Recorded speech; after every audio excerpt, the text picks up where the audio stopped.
오늘 우리에게 주시는 하나님의 말씀은 히브리서 12장 14절로 29절의 말씀입니다. 히브리서 12장 14절부터 29절의 말씀입니다.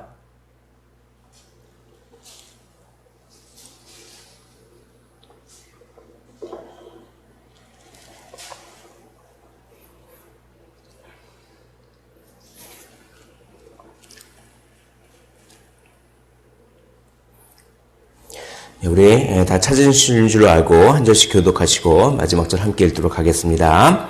모든 사람과 더불어 화평함과 거룩함을 따르라. 이것이 없이는 아무도 주를 보지 못하리라.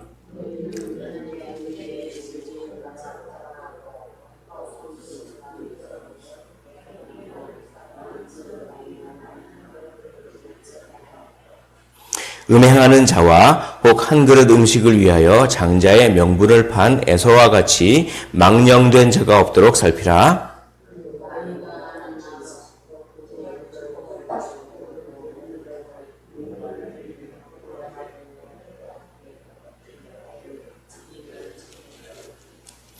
너희는 만질 수 있고 불이 붙는 산과 침침함과 흑암과 폭풍과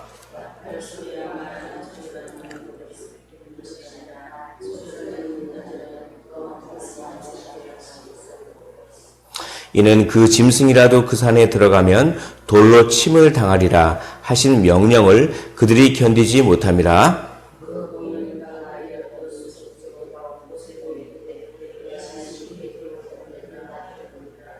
그러나 너희가 이른 곳은 시온산과 살아계신 하나님의 도성인 하늘의 예루살렘과 천만 천사와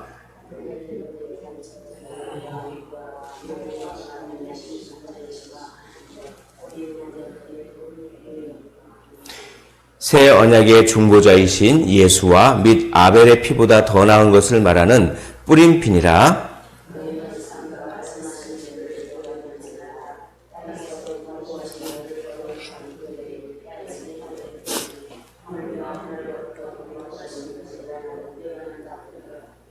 그때에는 그 소리가 땅을 진동하였거니와 이제는 약속하여 이르시되 내가 또 한 번 땅만 아니라 하늘도 진동하리라 하셨느니라.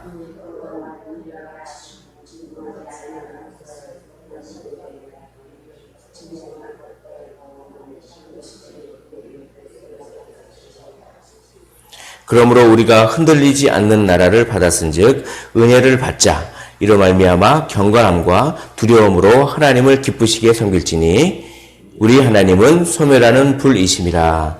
아멘. 예, 오늘 이제 말씀은 공동체를 이렇게 세우라라고 하는 그런 말씀으로 시작합니다. 14절에 보면 모든 사람과 더불어 화평함과 거룩함을 따르라.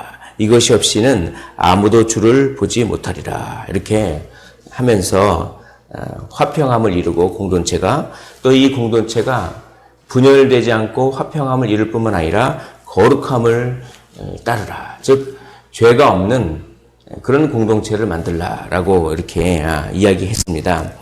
이렇게 한 이유는 공동체가 서로 연합하고 서로 힘을 모아야만 고난을 극복할 수 있고 또 모든 공동체가 함께 다 천국에 이룰 수 있기 때문에 그렇습니다.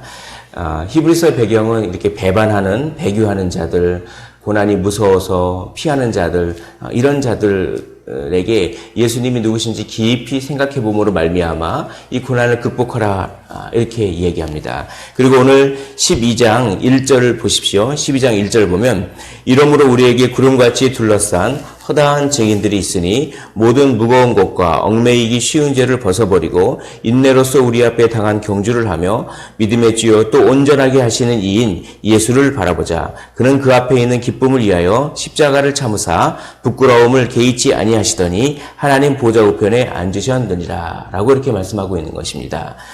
구름같이 둘러싼 허다한 믿음의 증인들, 히브리서 11장에서 말하는 그런 믿음의 증인들, 그 증인들을 한번 바라봐라. 그런 증인들이 어떻게 믿음으로 살았는지 한번 바라봐라. 그리고 용기를 내서 너희들도 믿음의 경주를 싸워가라. 그리고 또 누구를 바라보면 믿음의 주여, 믿음의 챔피언이라는 뜻입니다. 모든 믿음의 챔피언이 되시는 그 믿음의 주요, 또 온전하게 하시는 예수를 바라봐라. 한편으로는 우리 믿음의 선진들을 바라보고, 또 한편으로는 그 믿음의 챔피언 되신 예수님을 바라보고, 그래서 우리가 믿음의 경주를 잘 이렇게 싸워야 한다. 그러면서 너희들이 받는 고난은 너희들이 하나님의 자녀들이기 때문에 받는 것이다. 왜냐하면 자녀들에게 징계를 하지 자녀가 아닌 그 사람들에게는 징계조차 하지 않는다라고 하면서 12장 11절을 보십시오. 무릇 징계가 당시에는 즐거워 보이지 않고 슬퍼 보이나 후에 그로 말미암아 연단받은 자들은 의와 평강의 열매를 맺느니라 라고 하면서 이 징계를 잘 참아내고 12장 12절 그러므로 피곤한 손과 연약한 무릎을 일으켜 세우고, 피곤한 손과 연약한 무릎을 일으켜 세우라 라고 합니다. 그러면서 오늘 말씀에 공동체를 세우라. 제가 이렇게 장황하게 말씀드린 이유는 바로 고난을 극복하는 것은 개인의 힘만으로는 되지 않기 때문에 그렇습니다. 오늘 히브리서 기자가 말하는 것은 너희들은 지금 고난을 받는데 그것은 너희들이 자녀라고 하는 증거다. 그러니까 오히려 그걸 기뻐하게 생각해라. 왜냐하면 자녀가 아니면 징계도 없다라고 하는 것입니다. 그런데 이 징계와 이 고난은 혼자의 힘으로 극복할 수 없다. 어떻게 하느냐? 서로 연합해야 된다. 모이기를 패하는 무리들과 같이 하지 말고 그렇게 막 분열되면 고난을 극복할 수가 없다. 어떻게 합니까? 힘써 모이라는 것입니다. 예배의 자리에 같이 참석해서 예배에서 은혜를 받고 그 은혜의 힘으로 고난을 극복하되 서로 격려해 주라는 것입니다. 서로 격려해 주고 서로 죄를 짓지 않도록 서로 경계해 주고 서로 지켜봐 주고 그런 말을 하는 것입니다. 그것이 바로 오늘 읽은 14절 모든 사람과 더불어 화평함과 거룩함을 따르라. 이것이 없이는 아무도 주를 보지 못하리라 라고 하는 말씀의 뜻입니다. 그런데 이 공동체가 이렇게 믿음의 경주를 잘 나가는데 낙오자들이 있습니다. 그 낙오자들을 하나님의 은혜에 이르지 못하는 자다 이렇게 표현합니다. 15절 너희는 하나님의 은혜에 이르지 못하는 자가 없도록 하고 라고 합니다.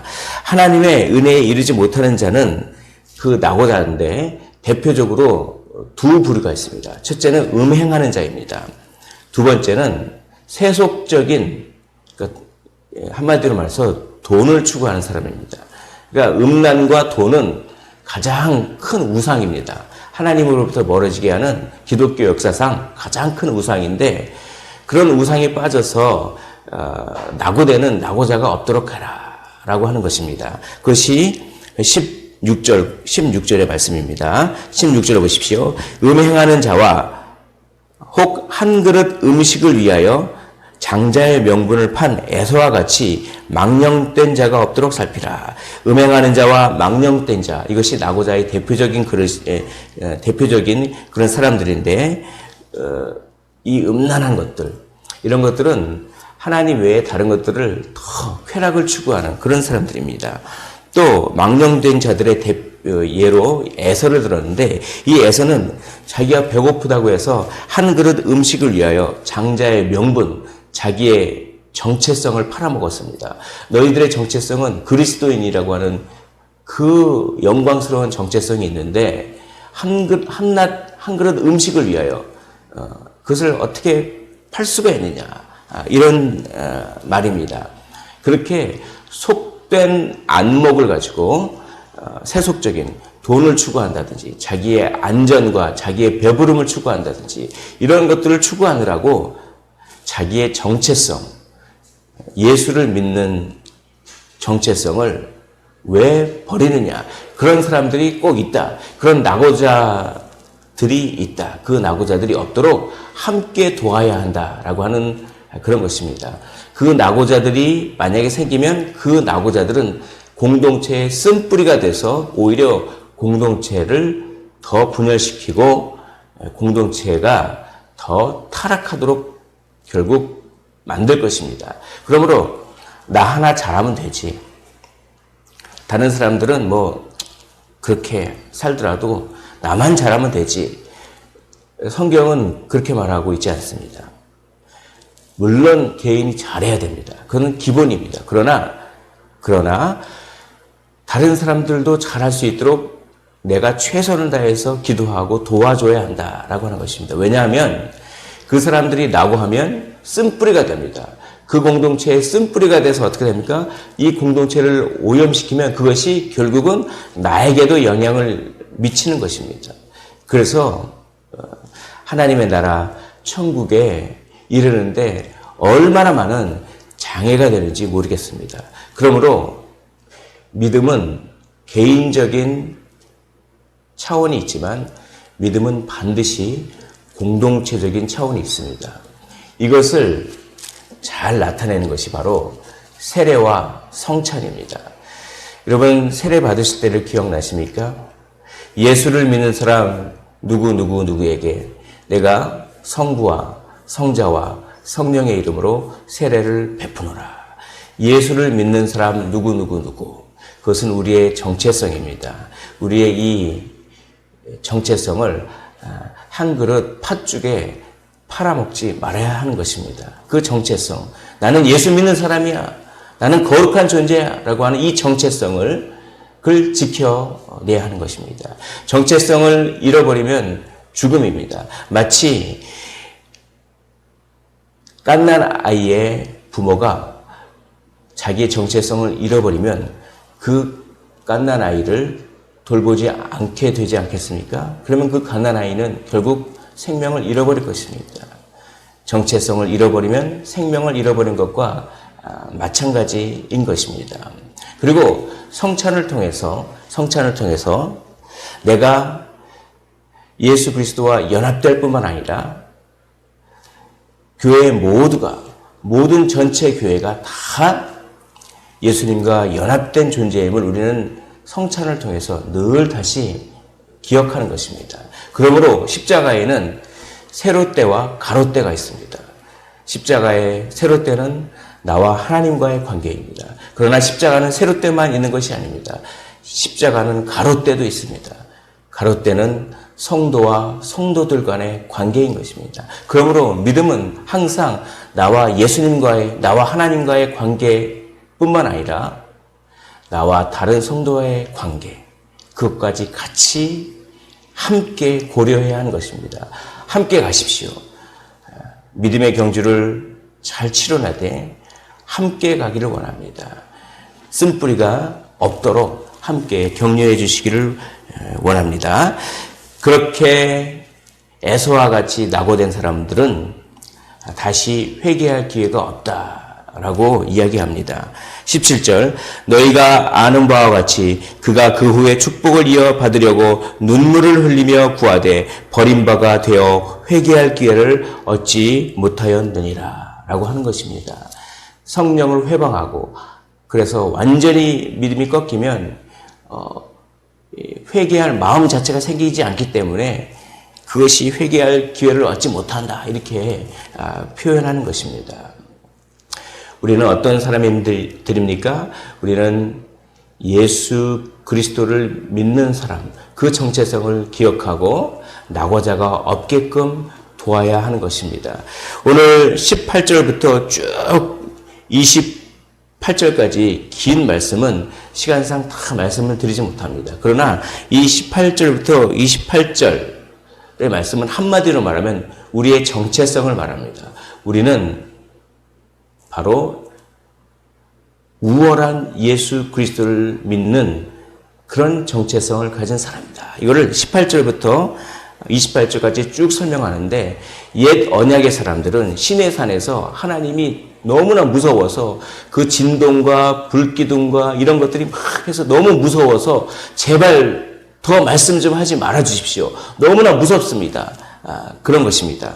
그 얘기를 18절부터 21절까지 쭉 하고 있습니다. 옛날 시내산에서 옛 언약을 받을 때는 너무나 무서웠습니다. 하나님이 너무나 두려운 분이었습니다. 그래서 모세조차도 견디지 못했습니다. 그래서 21절 보십시오. 그 보이는 바가 이렇듯 무섭기로 모세도 이르게 내가 심히 두렵고 떨린다.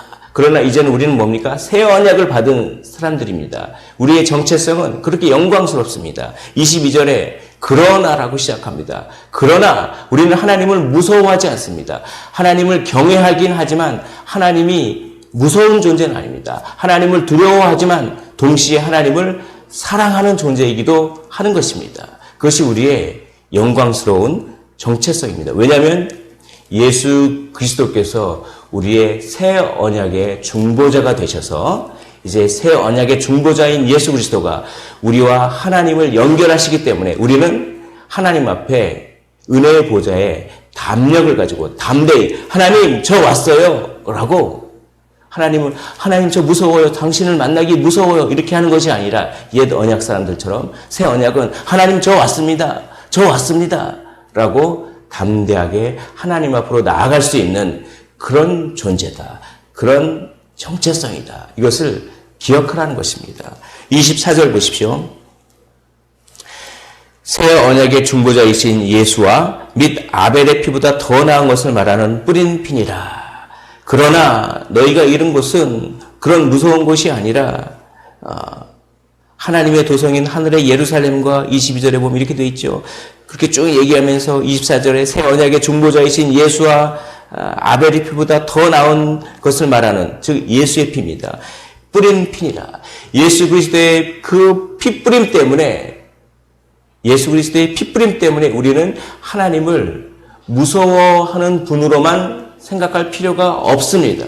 하나님을 두려워하긴 하지만 동시에 하나님을 사랑할 수도 있습니다. 그리고 하나님 앞으로 담대히 나아가서 하나님 저 왔습니다. 제가 실수를 좀 하고 죄를 졌지만 주 예수 그리스도의 보혈에 의지하여 나옵니다. 용서해 주십시오. 그러나 하나님을 사랑합니다. 하나님을 만나고 싶습니다. 하나님 저에게 응답하여 주시옵소서. 이렇게 뭡니까? 담력을 얻어 담대히 하나님 앞으로 나올 수 있는 뿌린 피 때문에 새 언약의 중보자 때문에 그런 정체성을 가진 그런 사람임을 기억하고 그 정체성을 붙들고 이제는 모든 공동체가 천국에 이르도록 최선을 다해야 한다. 그것이 무엇입니까? 예배를 세우는 것입니다. 모이기를 피하는 어떤 무리와 같이 하지 말고, 즉 예배를 회피하지 말고 어떻게 합니까? 예배를 세움으로써 공동체를 굳건하게 할 수 있는 것입니다. 왜냐하면 예수 믿는 공동체는 예배를 통해서 은혜 받고 예배를 통해서 하나 되고 예배를 통해서 믿음이 더 굳건해지기 때문에 그렇습니다. 예배를 자꾸 빠져보십시오. 그리고 예배를 자꾸 빠지고 혼자서 성경만 읽겠다? 그거 아닙니다. 왜냐하면 예배 가운데 임재하시는 하나님의 놀라운 은혜가 있습니다. 그 부어주시는 은혜가 있습니다. 그걸 받아 먹고 사는 존재들입니다. 우리는 그걸 받아 먹고 사는 존재, 그것이 우리의 정체성입니다. 그러므로 히브리서 기자는 모이기를 피하지 말고 예배를 바로 세워라. 우리 한국교회는 예배를 바로 세워야 합니다. 그 예배 가운데 임재하시는 하나님의 은혜를 계속 받아 먹을 때 우리는 놀라운 힘을 얻게 될 줄 믿습니다. 우리 마지막 28절을 보십시오. 그러므로 우리가 흔들리지 않는 나라를 받았은즉 바로 천국입니다. 은혜를 받자. 어떻게 은혜를 받습니까? 예배를 통해서 은혜를 받기를 원합니다. 흔들리지 않는 나라를 받았은즉 그런 정체성을 가진 우리는 은혜를 받자. 이로 말미암아 경건한 두려움으로 하나님을 기쁘게 섬길지니니. 하나님을 기쁘게 섬긴다는 것이 예배를 말하는 것입니다. 여기서. 그러니까 28절은 그러므로 우리는 흔들리지 않는 천국을 받은 그런 사람들이기 때문에 하나님을 기쁘게 섬기는 예배를 통하여 무엇을 받자? 은혜를 받자 라고 하는 것입니다. 만약에 그렇게 은혜를 받지 않으면 경고를 합니다. 29절 우리 하나님은 소멸하는 불의심이라 라고 하는 것입니다. 말씀을 정리하도록 하겠습니다. 공동체적인 그 믿음을 강조하고 있습니다. 공동체적인 믿음은 결론적으로 무엇입니까? 예배를 통하여 하나되고 예배를 통하여 은혜를 받는 것을 통해서 공동체적으로 굳건하게 되는 것입니다. 나 하나만 잘 되는 것이 아니라 공동체가 우리 교회만 잘 되는 것이 아니라 우리 한국교회 전체가 잘 되기 위해서 기도해 주시기를 원합니다. 그리고 예배를 사모하시고 다른 사람들이 예배의 자리에 떨어져 나가는 것을 안타깝게 생각하시고 한 영혼이라도 더 예배의 자리에 올 수 있도록 그들을 위해서 기도하시고 최선을 다해서 노력해 주십시오 라고 히브리서 기자가 이야기합니다. 그러면 그 예배를 통하여서 하나님의 놀라운 영광을 보게 될 줄 믿습니다. 기도하겠습니다. 하나님 아버지, 오늘 히브리서 12장 14절부터 29절까지의 말씀, 하나님 공동체적인 그 믿음에 대해서 강조하는 그 말씀을 통해서 우리에게 교훈해 주신 것을 감사합니다. 모이기를 패하는 어떤 무리와 같이 하지 않고 하나님 정말 쓴뿌리와 같은 그런 사람들, 낙오된 사람들을 하나님 돌보며 예배를 세울 수 있는 저희가 되어서 하나님의 놀라운 은혜를 경험할 수 있도록, 너희는 흔들리지 않는 나라를 받았으니 은혜를 받자, 이 말씀을 기억하면서 나만 잘 되는 것이 아니라 우리 공동체와 또 우리 한국교회가 잘 되기를 위해서 부지런히 내가 할 수 있는 일을 최선을 다하는 우리 모두가 될 수 있도록 은혜를 더하여 주시옵소서. 감사를 드립니다. 살아계신 예수 그리스도 이름으로 기도하옵나이다. 아멘.